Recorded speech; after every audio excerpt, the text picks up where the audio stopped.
લાખ, 1.25 લાખ, 1.5 લાખ લોકો આજે 2 ટાઈમ જમાડે આદિવાસીઓને. કેમ ભાઈ આદિવાસીને જમાડ્યા એનો હિસાબ માંગો તમે? એનો હિસાબ માંગો છો? 2 મોંઘા છે, પ્રધાનમંત્રી છે ભાઈ, સન્માનીય નેતા છે, એના માટે હેલિપેડ બને. એ રીતના ડેડિયાપાડામાં હેલિપેડ બને 3 લોકોને લાવવા માટે કામ આદિવાસીને ટેમ્પા એક્ટમાં લઈ જાય. અમે આગ્રહ રાખ્યો છે ટેમ્પાની વ્યવસ્થા અમે ના પાડી છે. ટેમ્પા ને બસ મૂકો, મારા આદિવાસીઓ માટે પણ બસની સુવિધા કરો.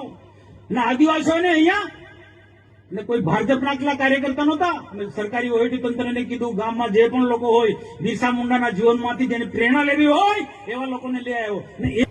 કુરિવાજો છે, અંધશ્રદ્ધા છે, કેટલાક વ્યસનો, ખોટા વ્યસનો છે, એ છોડી અને શિક્ષણ તરફ ધ્યાન આપવું પડશે. આ બિરસા મુંડાએ વાત કરી છે અને આ વાત કહેવા માટે ડેડિયાપાડાની ધરતી પર દેશના પ્રધાનમંત્રી આવ્યા હતા. હિસાબ માંગો કોઈ વાંધો નથી, પણ છાસ વારે સોશિયલ મીડિયામાં, ટીવીમાં અને હિસાબ આપો, હિસાબ માંગો. ભાઈ આગળ પ્રધાનમંત્રી નહીં, આદિવાસી સમાજનો અપમાન છે. આ સમગ્ર આદિવાસી સમાજનું અપમાન છે, બરોબર નથી. મને કોઈની ટીકા ટિપ્પણી કરવામાં મને એ રસ બી નથી, પણ કોઈ ટીકા ટિપ્પણી કરતો હોય તો એને જવાબ આપવાની અમારી ફરજ છે. સમાજની અંદર લોકોમાં કોઈ ગેરસમજ ઉભી થતી હોય તો એ દૂર કરવાની અમારી ફરજ છે.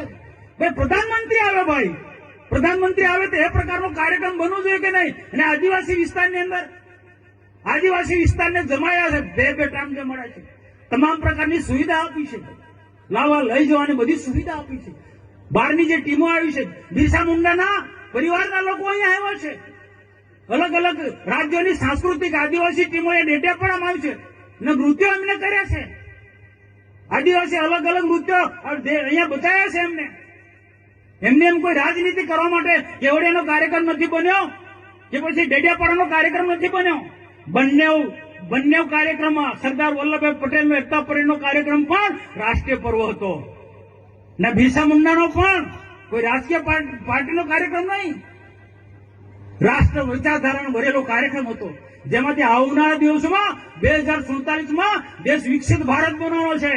તો બંને મહાપુરુષોમાંથી દેશવાસીઓ પ્રેરણા લે. સરદાર વલ્લભભાઈ પટેલ અને બિરસા મુંડાના જીવનમાંથી પ્રેરણા લે દેશવાસીઓ. એટલા માટે આ બંને મોટા કાર્યક્રમ કર્યા.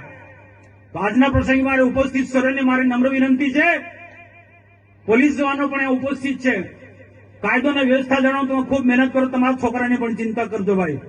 તમારા છોકરા પણ સારું ભણે, આવી સ્કૂલોમાં મોકલો, આઈએસ અધિકારી બને, આઈપીએસ અધિકારી બને, કલેક્ટર બને.